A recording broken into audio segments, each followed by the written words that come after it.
सुगंध दशमी व्रत की कथा। सुगंध दशमी व्रत की प्रसिद्धि का कारण उसके संबंध में प्रचलित एक कथा है जो इस प्रकार है। जम्बूद्वीप के भरत क्षेत्र के काशी देश में वाराणसी नगरी थी। वहाँ पर राजा भसुपाल राज्य करता था।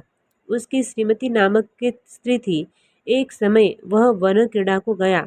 तभी राजा ने अपने समीप से एक मासोपवासी मुनिराज को नगर में आहार ग्रहण करने हेतु जाते देखा। राजा ने रानी से कहा कि तुम जाकर अपार भक्ति के साथ मुनि को आहार देना। रानी को मन में बड़ा क्रोध आया। उसने सोचा, विघ्न करने वाले ये मुनि ही है, इन्होंने मेरा सुख गवा दिया। मन में दुखी होते हुए भी वह पति की आज्ञा मानकर चली गई। उसने घर जाकर कड़वी तुमड़ी का आहार बनाया और उसे मुनिराज को दे दिया। मुनिराज आहार कर चले तो मार्ग में ही उनको पीड़ा होने लगी। वे भूमि पर गिर पड़े। यह देखकर श्रावकों में कोलाहल हो गया। वहीं पर एक जिनालय था। उपचार हेतु वे लोग मुनिराज को वहां ले गए। सभी ने रानी के इस प्रकार खोटे आहार देने की निंदा की। जब राजा ने यह बात सुनी तो उसे भी बहुत दुख हुआ। उसने रानी के खोटे वचन कहे और उसके वस्त्र आभूषण छीनकर बाहर निकाल दिया। दुष्ट कर्मों के प्रभाव से रानी के शरीर में कोढ़ हो गया। प्राण छोड़कर उसने भैंसे के रूप में जन्म लिया। बचपन में ही उसकी माँ मर गई। तब यह अत्यंत दुर्बल हो गई। एक बार कीचड़ में फंस गई। वैसे उसने किसी मुनि जी को देखा। तब वह क्रोधित होकर सिंग हिलाने लगी। तभी वह और अधिक कीचड़ में डूब गई और मृत्यु को प्राप्त होकर गर्दभी हुई। वह पिछले पैर से पंगु थी। उसने एक मुनिराज को देखा। उन्हें देखकर उसे मन में कलुष परिणाम हुए। उसने उसके ऊपर पिछले पैर का प्रहार किया। प्राण छोड़कर वह अपने पाप कर्म के प्रभाव से शुक्री हुई। स्वानादिक के दुख से युक्त हो वह मरकर चांडाल की पुत्री हुई। गर्भ में जब आई तो उसके पिता का देहांत हो गया और जन्म के समय उसकी माँ मर गई। जो कोई स्वजन उसका पालन करता था उसकी मृत्यु हो जाती थी। उस कन्या के शरीर से अत्यधिक दुर्गंध आती थी। तब उसे लोगों ने जंगल में छोड़ दिया। दुर्गंधा जंगल में कंद मूल फल खाती हुई घुमा करती थी। वहाँ एक मुनि महाराज शिष्य सहित एक बार पधारे। शिष्य ने गुरु से प्रश्न किया कि इतनी भीषण दुर्गंध किसी वस्तु की आ रही है। मुनि महाराज जी ने कहा कि जो प्राणी मुनि को दुख देता है वह नाना प्रकार के दुख पाता है। इस कन्या ने पूर्व में मुनि को अधिक दुख दिया था। इसी कारण नाना तिर्यंच योनि में परिभ्रमण कर यह चांडाल के घर कन्या हुई है। शिष्य ने गुरु से पूछा, इस कन्या का यह पाप कैसे नष्ट हो सकता है? गुरु महाराज जी ने कहा कि जिन धर्म को धारण करने से पाप दूर हो जाता है। गुरु शिष्य के उपरोक्त संवाद को उस कन्या ने सुना और उपशम भाव से युक्त हो उसने पंच अभक्ष फलों का त्याग कर दिया, शुद्ध भोजन किया तथा शुद्ध भाव से प्राण छोड़े। तदनंतर वह उज्जैनी में एक दरिद्र ब्राह्मण की पुत्री हुई। उसके उत्पन्न होते ही माता पिता मर गए। यह अत्यंत दुखी वृद्धावस्था में एक दिन वन में गई। वह अश्वसेन नामक राजा जाकर सुदर्शन नामक मुनिराज से धर्म श्रवण कर रहे थे। उसी समय वह कन्या वहां से निकली। मुनिराज ने कन्या की ओर इंगित कर कहा कि आपके उदय से ही ऐसी हालत होती है। कन्या घास का गट्टर उतारकर मुनि के वचन जब सुन रही थी तभी उसने पूर्व जन्म का स्मरण हो गया। वह मूर्छित हो गई। राजा ने उपचार कराकर उसे सचेत किया तथा उससे मूर्छा का कारण पूछा।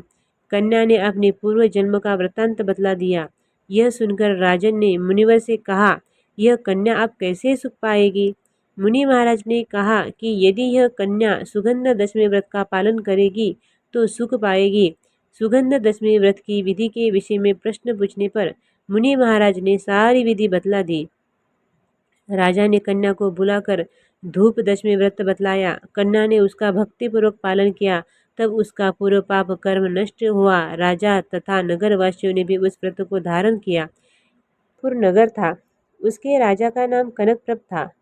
उस राजा की रानी कनकमाला थी। राजा ने एक राज श्रेष्ठी था जिसका नाम जिनदत्त था। जिनदत्त की स्त्री जिनदत्ता थी। इन दोनों के उपयुक्त पुत्री ने जन्म लिया। उसका नाम तिलकमती था। वह अत्यधिक रूपवती और सुगंधवती थी।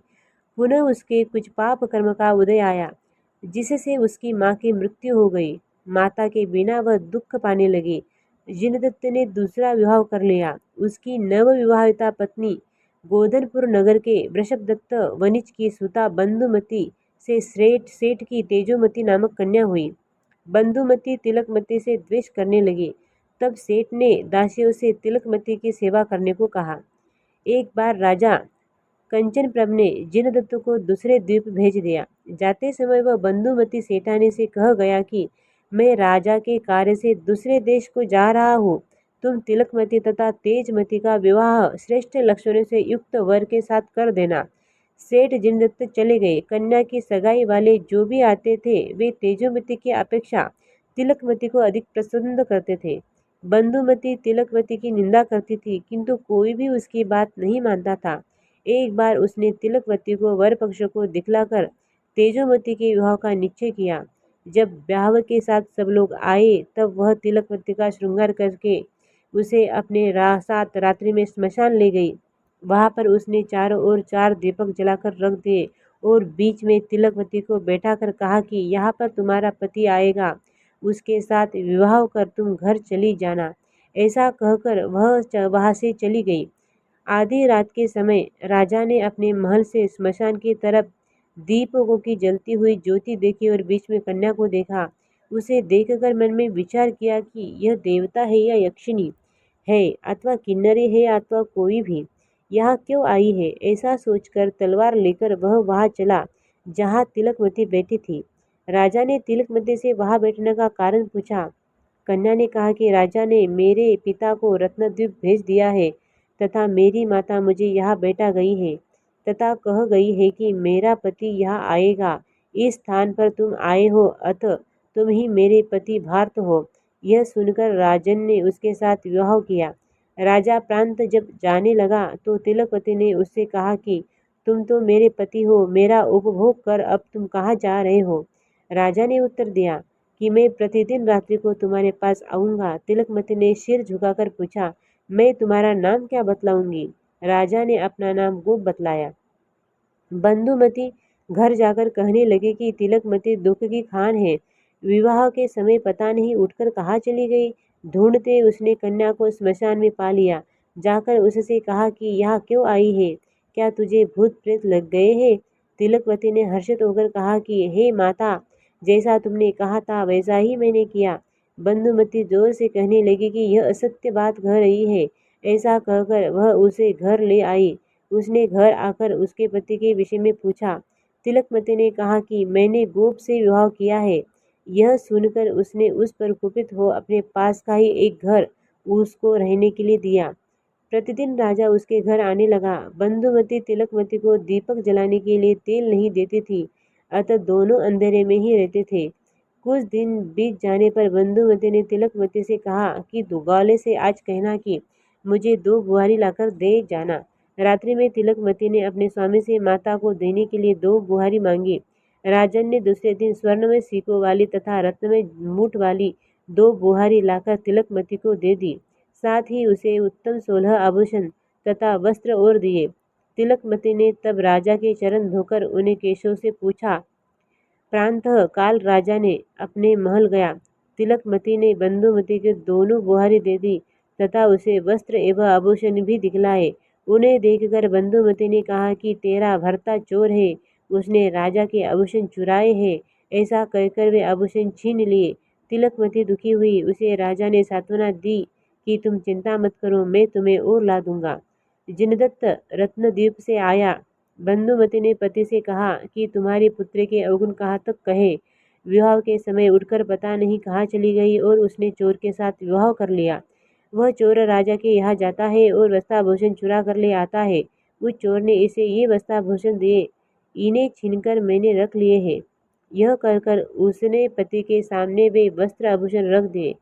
सेठ यह देख कंपित हो गया तथा उन वस्त्र आभूषणों को राजा के सामने रखकर सब वृत्तांत कह सुनाया। राजा ने कहा, यह बात तो ठीक है, किंतु चोर के विषय में भी तो बतलाओ। सेठ ने कन्या से चोर के विषय में पूछा। कन्या ने कहा कि मेरी माता मुझे घर में दीपक जलाने के लिए तेल नहीं देती थी, अतः मैंने अपने पति का मुँह नहीं देखा, किंतु मैं एक तरीके से पहचान सकती हूँ कि मैं प्रतिदिन पति के आने पर उनके चरण धोती थी। चरणों को धोकर मैं पति की पहचान कर सकती हूँ। सेठ ने जाकर राजा से यह बात कही। राजा ने कहा कि चोर का पता लगाने के लिए हम आज तुम्हारे घर आएंगे। सेठ ने घर जाकर तैयारी की। राजा आया, सारी प्रजा इकट्ठी हुई। तिलकमती ने नेत्र बंद कर सभी के चरण धुलाने लगी, किंतु सभी के विषय में वह कहती जाती थी कि यह मेरा पति नहीं है। जब राजा आया तब उसके चरण धोकर उसने कहा कि यह मेरा पति है। राजा यह सुनकर हंसकर कहने लगा कि इस कन्या ने मुझे चोर बना दिया है। यह सुनकर तिलकमती कहने लगी, चाहे राजा हो या कोई और, मेरा पति तो यही है। उसकी बात सुनकर सब हंसने लगे। राजा ने कहा कि आप लोग व्यर्थ हंसी मत कीजिए, इसका पति मैं ही हूँ। लोगों के पूछने पर राजा ने सारा वृत्तांत कह दिया। सारे लोगों ने कहा कि यह कन्या धन्य है जो कि इसने राजा जैसा पति पाया। पूर्व जन्म में इसने व्रत किया, इसका यह फल इसे प्राप्त हुआ है। सेठ ने भोजन कराकर सबके समक्ष इन दोनों का विवाह करा दिया। राजा ने तिलकमती को पटरानी बना दिया। एक बार राजा अपनी रानी के साथ जिन मंदिर गया हुआ था। वहां उसने श्रुतसागर मुनि के दर्शन किए तथा उनसे प्रश्न किया कि मेरी यह रानी इतनी रूप संपदा वाली कैसी हुई। मुनि महाराज ने मुनि निंदा से लेकर सुगंध दशमी व्रत धारण करने इत्यादि की सारी कथा कह दी। इसी अवसर पर उस सभी में किसी देव ने प्रवेश किया। उसने जिनेन्द्र देव, जिन शास्त्र और जिन गुरु को प्रणाम किया। अनंतर वह महादेवी तिलकमती के चरणों में आ गिरा। वह बोला, स्वामिनी, अपने विद्याधर रूप पूर्व जन्म में तुम्हारे ही प्रसंग से मैंने सुगंध दशमी व्रत का अनुष्ठान किया था। उसी व्रत अनुष्ठान के प्रभाव से मैं स्वर्ग में महान रुद्धिमान देवेंद्र हुआ हूँ। हे देवी, तुम मेरे धर्म साधन में कारण हुई हो, अतः तुम्हारे दर्शन के लिए मैं यहाँ आया हूँ। हे देवी, तुम मेरी जननी हो। इतना कहकर और रानी को प्रणाम कर वह देव आकाश में चला गया। यह दृश्य देखकर सभी को सुगंध दशमी व्रत पर और भी अधिक दृढ़ श्रद्धा हो गई। सभी प्रसन्न चित्त हो अपने घर गए। तिलकमती ने सुगंध दशमी व्रत ग्रहण कर प्रायोपगमन धारण किया और समाधि मरण किया। अतः वह स्त्री पर्याय को छोड़कर ईशान स्वर्ग में 2 सागर की आयु वाला देव हुआ। आगामी भव में उसे संसार से मुक्ति रूप अद्भुत फल प्राप्त होगा।